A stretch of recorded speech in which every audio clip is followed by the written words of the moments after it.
Alter Radio, li fait. C'était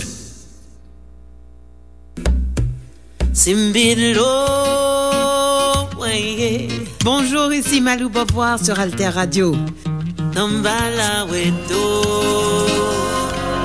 Alter Radio, l'idée frais.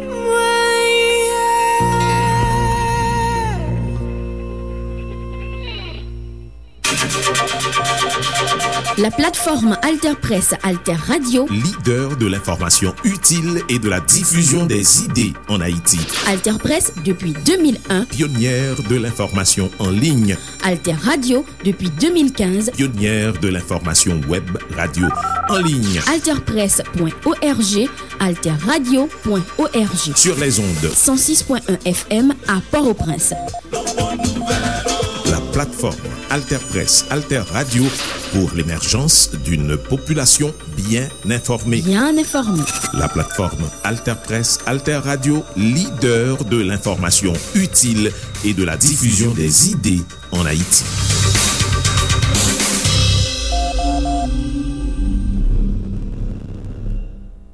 Koumanouye. Merci pour tes trois côtés. Magazine qui fait un coup de flash. Coup de flash sous ça qui a passé dans le monde. Événement qui rentrait la caille non. Chacun appréciera, mais il est clair que l'avenir de M. Milei est conditionné à l'alliance politique qu'il va pouvoir construire avec la droite traditionnelle. Bienvenue dans le magazine événement sous Alter Radio 106.1 FM, alterradio.org avec diverses plateformes internet. Magazine événement toujours traité actualité internationale dans chaque semaine pour aider auditeurs et auditrices nous bien comprendre ce qui a passé sous scène internationale. Jeudi, on a offert au premier analyse sous tremblement de terre qui passait en Argentine 19 novembre passé.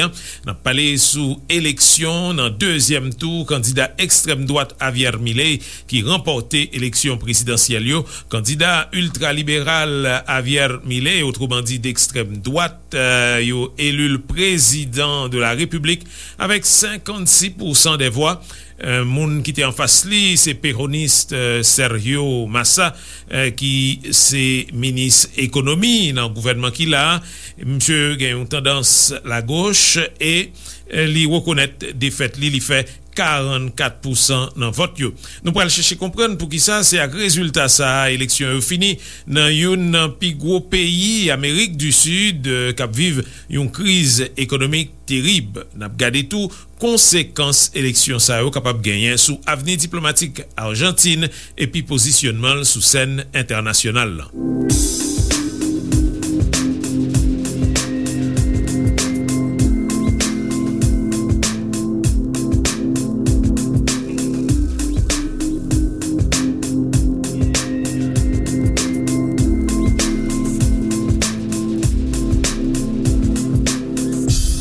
Les péronistes alternent au pouvoir avec les radicaux de l'UCR.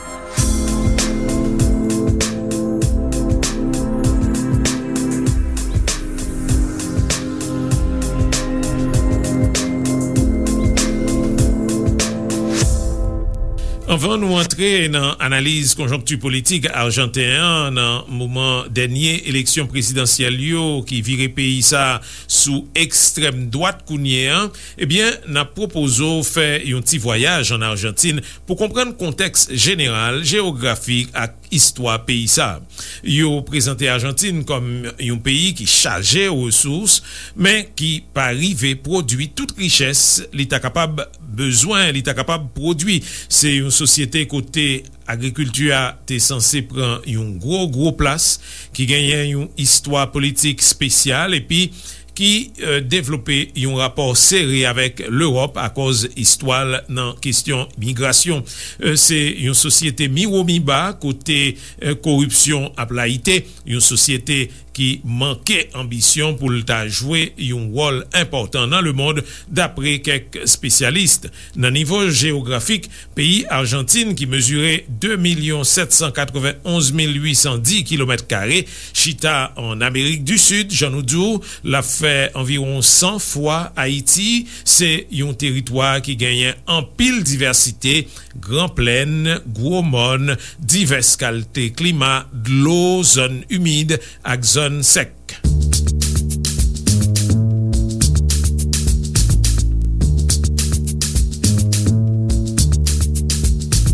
La République argentine occupe la majeure partie du cône sud de l'Amérique.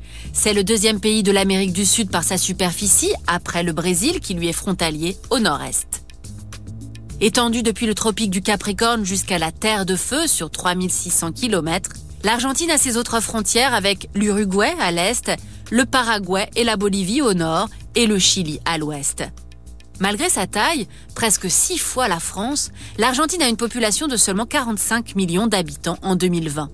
La répartition de cette population se caractérise par de forts contrastes, à l'image de la géographie du pays, comme on va le voir maintenant. Il y a d'abord la célèbre Pampa, ou ce que l'on appelle l'Argentine pampéenne, qui réunit près des 2/3 de la population du pays. C'est dans cette région que l'on trouve le Rio de la Plata, estuaire où se rejoignent les fleuves Paraná et Uruguay. Sur ce littoral fluvial, on trouve les villes de Rosario, San Nicolás de los Arroyos, ainsi que la capitale, Buenos Aires. Buenos Aires avec ses 12 millions d'habitants qui joue le rôle de port commercial et de centre d'appui pour les producteurs de la Pampa. En effet, la Pampa concentre la majorité de la production agricole du pays ainsi que l'élevage grâce au climat tempéré et aux précipitations abondantes. La plaine pampéenne couvre près de 600 000 km², soit l'équivalent de la France, divisé en très grands domaines d'exploitation, les estancias. Alors voyons maintenant le nord du pays, que l'on appelle aussi l'Argentine tropicale.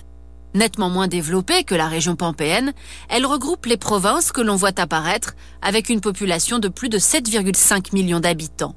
Le climat de la province de Misiones est tropical, c'est là que se trouvent les chutes d'Iguassou, célèbre cascade inscrite au patrimoine mondial de l'UNESCO. Dans le Gran Chaco, l'alternance de saisons humides et sèches permet l'élevage de bétail et la culture du coton.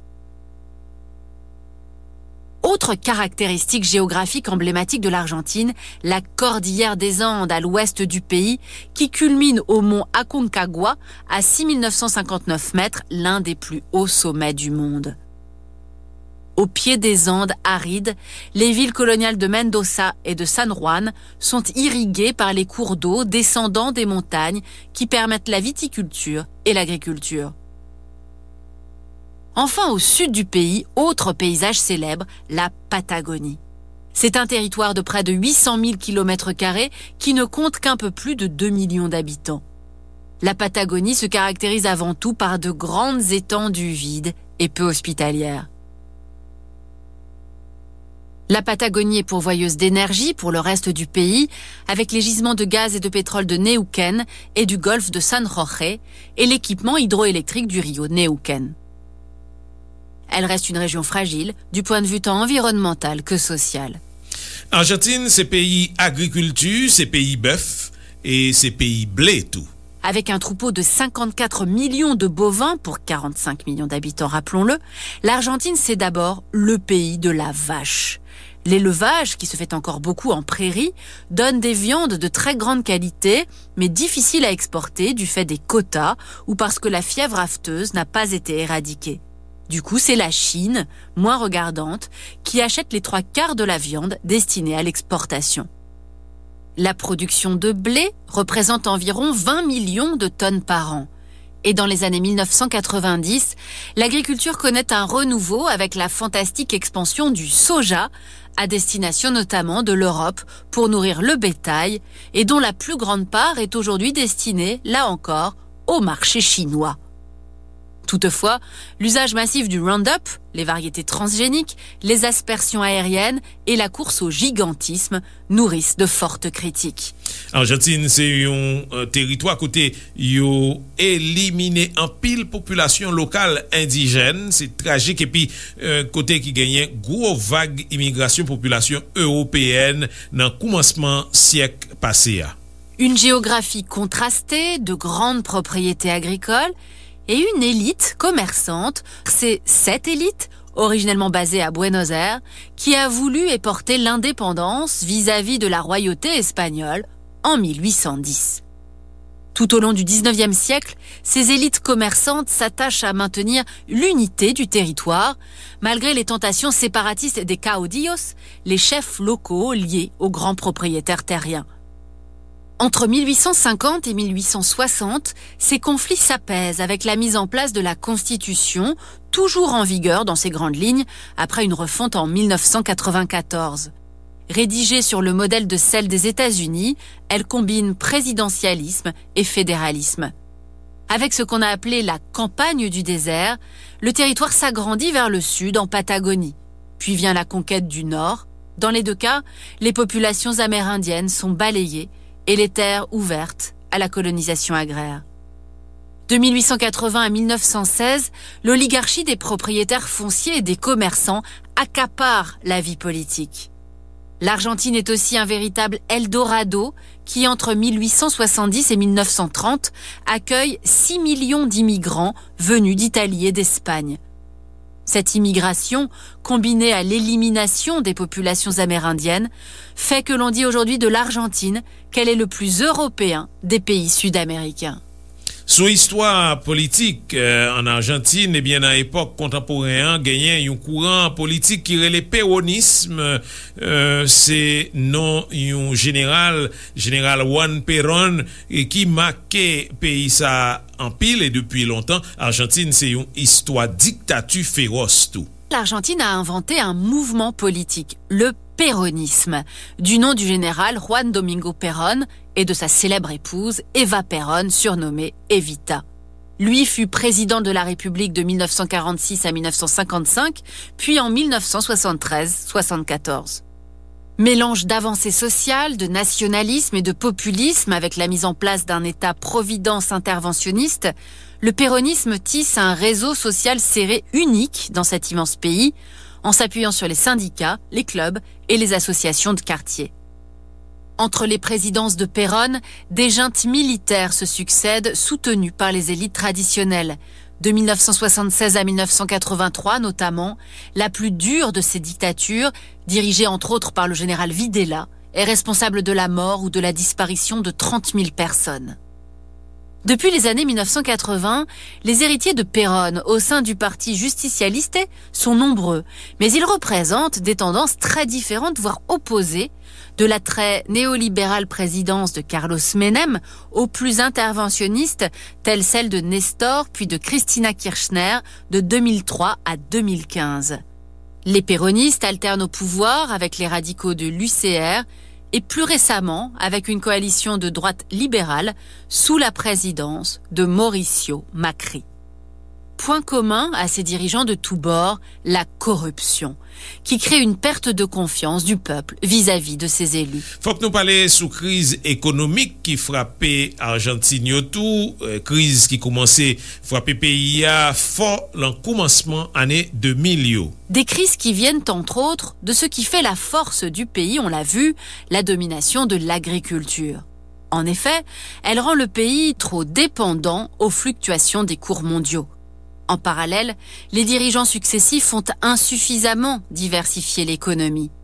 Car même si une partie des sommes accumulées par l'agriculture est réinvestie dans l'immobilier ou la consommation, le plus souvent, elle quitte le pays pour des places financières plus sûres et cette fuite des capitaux accentue la dévaluation monétaire.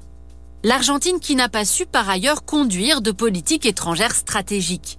Les tentatives d'intégration commerciale avec le Mercosur ou marché commun du Sud auraient pu aider à surmonter ces obstacles économiques, mais alors qu'il fête ses 30 ans, le projet économique s'est essoufflé. Du coup, aujourd'hui, c'est la Chine qui se présente comme étant une opportunité pour le développement économique. Elle est intéressée par les matières premières et les denrées alimentaires de l'Argentine, puisqu'elle est, comme on l'a vu, le principal destinataire pour les exportations de viande et de soja. La Chine est aussi prête à investir dans le financement d'infrastructures, comme la construction du barrage sur le rio Santa Cruz, dans l'extrême sud de la Patagonie.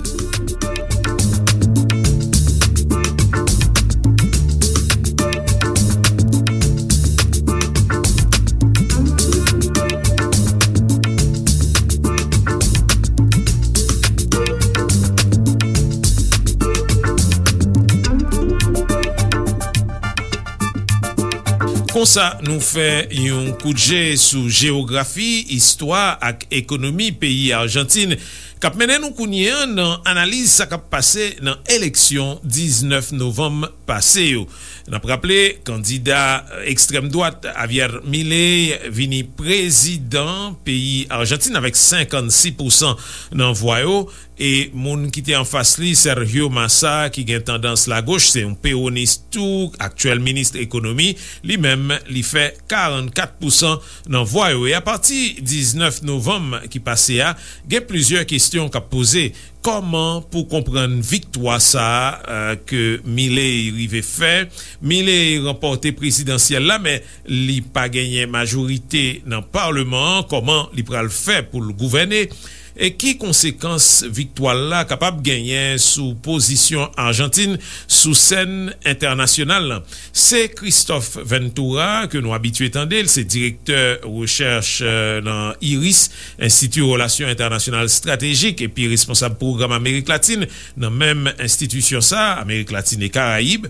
D'ailleurs, il pral porter quelques éclairages pour nous. On nous dit, victoire Milei, c'est quand même une victoire bien claire. Population votée a plus passé 76%. Donc, lui-même, l'arrivée, la quantité ça, a ramassé 56% dans voyo. Tandis que, donc, Rivali fait 44%.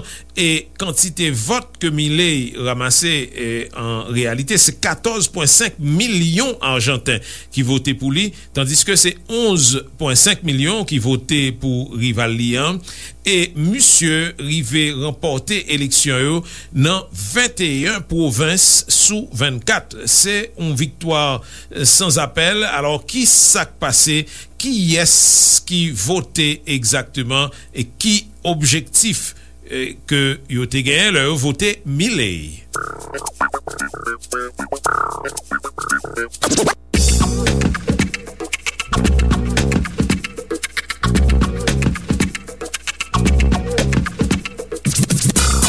La victoire de Javier Milei est due, me semble-t-il, à la convergence de 3 électorats qui se sont noués, qui se sont liés sur un objectif. Au moins un, c'est d'éjecter le péronisme, ce qu'on appelle le péronisme en Argentine, du pouvoir, d'éviter à tout prix que même dans sa version modérée, ouverte et qui proposait un gouvernement d'unité nationale, ce que proposait Sergio Massa s'il gouvernait avec des courants politiques qui ne soient pas que du péronisme, eh bien c'était d'éviter que de nouveau cette famille politique indissociable de l'histoire politique argentine ne reste au pouvoir. C'est ça qui a forgé une alliance de fait autour de Javier Milei qui est l'expression de cela.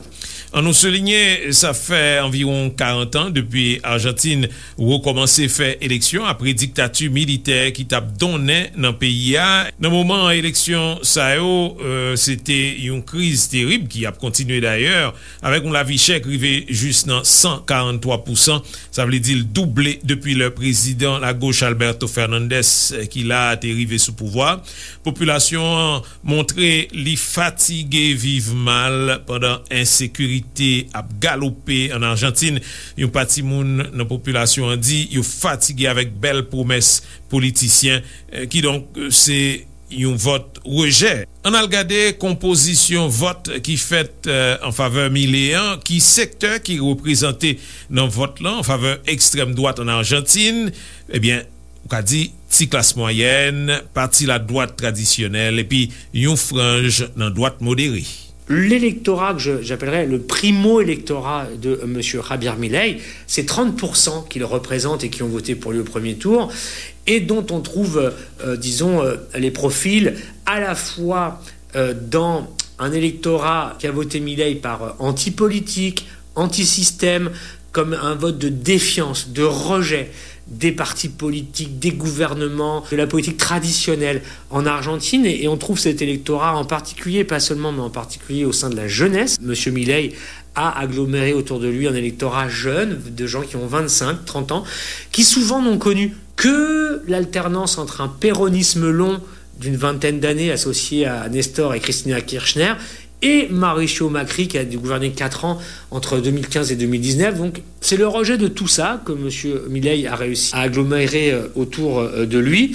C'est aussi un clivage, à mon avis, important à avoir en tête. C'est aussi le monde de l'Argentine, du secteur privé, qui a voté un peu contre le monde du service public, le monde des fonctionnaires. Cet électorat qui est dans le secteur privé, c'est pas tellement des employés dans des entreprises stabilisées, etc. C'est plutôt des gens, et c'est souvent des jeunes, ça va avec, qui sont plutôt dans une forme d'auto-entrepreneuriat, de précariat d'une certaine manière, mais lié à l'entrepreneuriat, des auto-entrepreneurs, des gens qui se sont lancés dans l'économie des services, de l'économie digitale, numérique, des livreurs, des gens qui rendent des services aux gens et qui sont dans une logique individuelle d'auto-entrepreneuriat et qui considèrent qu'ils ne sont pas protégés comme les gens qui travaillent dans l'éducation, dans l'administration, etc.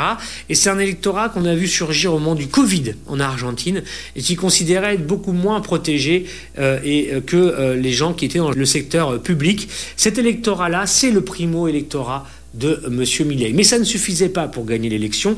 Pour gagner l'élection, M. Milei a dû recevoir l'appui absolument organisé et manifeste de la droite traditionnelle argentine qui, elle, ne s'était pas qualifiée au deuxième tour, qui est restée aux portes du second tour avec Patricia Bullrich, qui n'a pas été qualifiée, mais son parti, le PRO, qui est en fait le parti de l'ancien président Mauricio Macri, et le parti qui a fait la différence pour permettre la victoire de Milei. Et là, c'est assez étonnant, puisqu'on a finalement une droite traditionnelle, un ancien président de la République argentine, qui ont forgé la victoire de Milei, alors que Milei s'est positionné tout le long de sa campagne comme contre les partis, contre le système, etc. Et il va être président allié à la droite traditionnelle argentine qui lui a permis justement de gagner ses voix, en particulier dans les provinces argentines où il n'était pas arrivé en tête au premier tour. Et puis enfin, troisième électorat qui s'est retrouvé dans cette candidature, c'est non pas le parti en tant que tel, mais plutôt les électeurs d'une partie importante du centre droit argentin. Cette partie-là aussi qui finalement, entre le choix de laisser le péronisme au pouvoir encore avec Sergio Massa ou Milei, cette partie a choisi Milei. Et donc c'est l'addition de ces trois électorats-là qui ont permis à Milei de faire un bond de 25 points entre les deux tours et aussi à attirer une partie des indécis et des abstentionnistes du premier tour. Et il a donc gagné. Et cette victoire, c'est d'abord le rejet du péronisme par tous ces secteurs de la population. Un péronisme qui, dans cette défaite, représente toujours quand même autour de M. Massa 44% des voix. Donc c'est quand même un bloc qui reste relativement important, mais qui n'est plus majoritaire et qui n'a pas pu faire face à l'agglomération, à l'addition des électorats dont je viens de parler. On nous rappelait, Milei, c'est un économiste extrême droite, je nous dis, lui-même, il définit tête-li comme anarcho-capitaliste. Li promet pour l'écraser l'État en miettes morceaux en Argentine. Monsieur, c'est fanatique ancien président américain Donald Trump, qui servit comme modèle, même genre avec ancien président brésilien Jair Bolsonaro, et tout deux d'ailleurs, ils battent bravo pour lui passer dans l'élection. Ça, parmi gros promesses, Milei fait, c'est pour éliminer PSOA comme l'agent pays Argentine. Pays Argentine, yon économie qui pralgue pour le servir seulement avec dollars américains. Milei promet pour faire même banque centrale là, yon fois pour toutes, il dit, yon pas besoin ça, yon bon économiste élevé campé, n'a pas rappelé ça, compte politique que monsieur dit, il va l'appliquer à Milei comme président justement, qui ça baille, qui avenir que monsieur Gagné, qui alliance possible les capables de faire quand nous connaissons que les gagnants gros faiblesse au niveau parlement.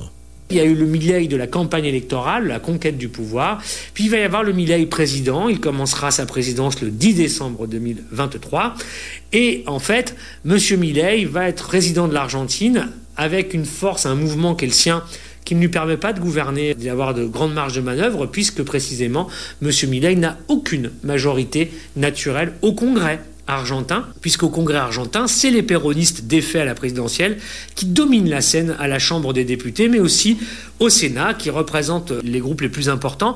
Et pour que M. Milei puisse avoir une majorité juste, il lui faut absolument cette négociation et cet accord, cette alliance avec le parti de Mauricio Macri, l'ancien président, donc la droite traditionnelle argentine, et si possible aussi en ayant le soutien d'une partie d'élus qui viennent du centre droit. Il n'y a que comme cela que M. Milei pourra gouverner avec une certaine stabilité. Donc, chacun appréciera, mais il est clair que l'avenir de M. Milei est conditionné à l'alliance politique qu'il va pouvoir construire avec la droite traditionnelle qui n'a pas réussi à arriver en finale de l'élection présidentielle, mais qui va quand même revenir au pouvoir, qui va quand même accompagner Milei au pouvoir, au gouvernement, grâce à cette alliance entre les deux tours. C'est un des bilans, une des choses qu'il faut retenir de cette élection argentine. Est-ce que Javier Milei est capable d'appliquer tout bon programme liant?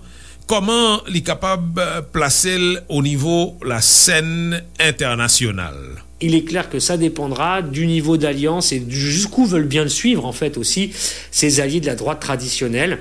Le Fonds monétaire international, chez lequel l'Argentine a une créance de plus de 40 milliards de dollars, toujours, qui avait été contracté par Mauricio Macri lorsqu'il dirigeait le pays, eh bien, se satisfait de la victoire de Milei parce qu'ils veulent voir là le retour d'une négociation plus favorable au Fonds monétaire international dans le paiement de la dette, avec donc ce nouveau pouvoir et M. Macri qui peut-être reviendra aux premières loges, peut-être même au gouvernement. Il faudra voir quel sera ce gouvernement.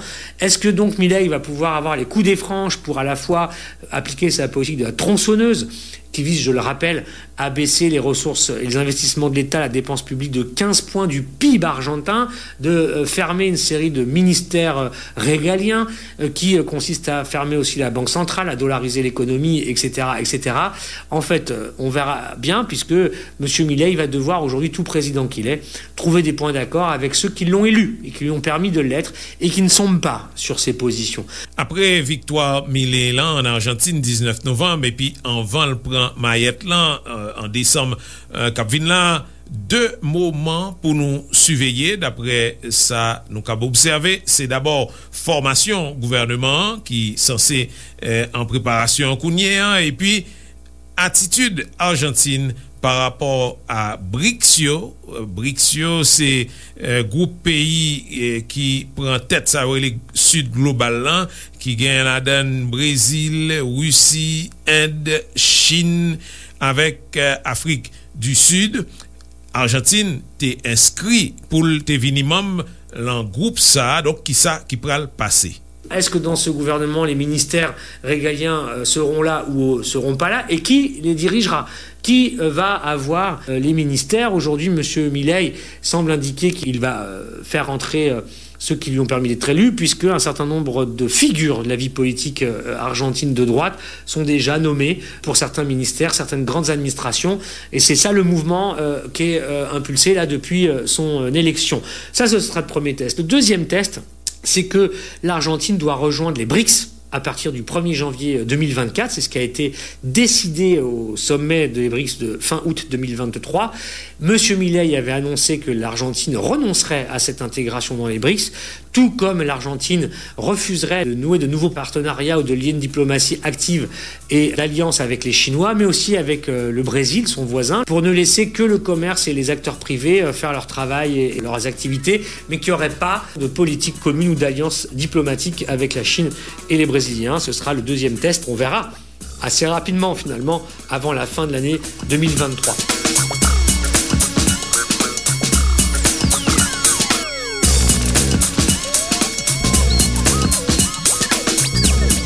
Eh bien, c'est comme ça, on a fini magazine événement. Jeudi, un magazine événement qui toujours traité actualité internationale là, chaque semaine pour aider auditeurs et auditrices nous bien comprendre ce qui a passé sous scène internationale. Principale source, nous t'ai consulté pour magazine ça. Jeudi, c'est Arte et Iris International. Merci pour attention nous. Continuez, suivez nous sous 106.1 FM alterradio.org ak diverses plateformes internet et nous cab recouter émission ça le nouvelé en podcast sous Mixcloud, Zeno, Apple, Spotify ak Google Podcast. Koumanouye. Merci pour tes trois côtés. Magazine qui fait un coup de flash. Coup de flash sous ça qu'a passé dans le monde. Événement. Qui rentrait la caille non.